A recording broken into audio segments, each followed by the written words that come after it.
મુંબઈમાં પરવાનગી વગર હોર્ડિંગ લગાવવામાં આવ્યું હતું. કંપની વિરુદ્ધ એફઆઈઆર. મૃત્યુઆંક વધી અને 14 થયો. મહારાષ્ટ્રના મુંબઈમાં ઘાટકોપરમાં પેટ્રોલ પંપ પર હોર્ડિંગ ધરાશાયી થયા બાદ રાહત કામગીરી હાલ પણ ચાલી રહ્યું છે.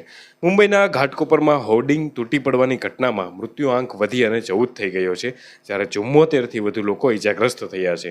તેમાંથી એકની હાલત હાલ પણ ગંભીર હોવાનું જાણવા મળી રહ્યું છે. ઘાયલોની હોસ્પિટલમાં સારવાર ચાલી રહી છે. આ હોર્ડિંગનું નામ લિમ્કા બુક ઓફ રેકોર્ડમાં પણ નોંધાયેલું છે. જોકે હવે અધિકારીઓનું કહેવું છે કે આ મ્યુનિસિપલ બોડીની પરવાનગી વગર લગાવવામાં આવ્યું હતું. આ ઘટના બાદ બૃહદ મુંબઈ મ્યુનિસિપલ કોર્પોરેશને એક નિવેદન જાહેર કરીને કહ્યું હતું કે બિલબોર્ડ તેમની પરમિશન વગર બનાવવામાં આવ્યું હતું. બીએમસી અનુસાર તે જગ્યાએ 4 હોર્ડિંગ હતા અને તે તમામ એસીપી દ્વારા પોલીસ કમિશનર માટે મંજૂર કરવામાં આવ્યા હતા. હોર્ડિંગ લગાવતા પહેલા એજન્સી રેલવે દ્વારા બીએમસી પાસેથી કોઈ પરવાનગી કે એનઓસી લેવામાં આવી ન હતી. બીએમસીએ હોર્ડિંગ લગાવનાર એજન્સીને હાલ નોટિસ ફટકારી છે.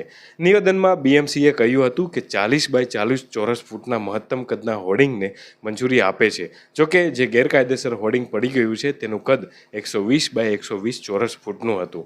મુંબઈમાં સોમવારે બપોરે ભાગે જોવા મળતા આવા ડમ્પસ્ટોન બાદ ત્રાટકેલી આંધી તોફાન સાથેના વાતાવરણમાં વરસાદમાં ઘાટકોપર વિસ્તારમાં એક 120 બાય 120 ફૂટનું વિશાળ હોર્ડિંગ તેના ગઢ સાથે પેટ્રોલ પંપ પર ખાબકતા વરસાદ અને આંધીથી બચવા પેટ્રોલ પંપ નીચે આશરો લેનાર 100થી વધારે લોકો દટાયા હતા, જેમાં અત્યાર સુધીમાં 14 લોકોના મોત થયા છે, જ્યારે 43 જેટલા લોકો ગંભીર ઇજાઓ સાથે જુદી જુદી હોસ્પિટલમાં સારવાર લઈ રહ્યા છે.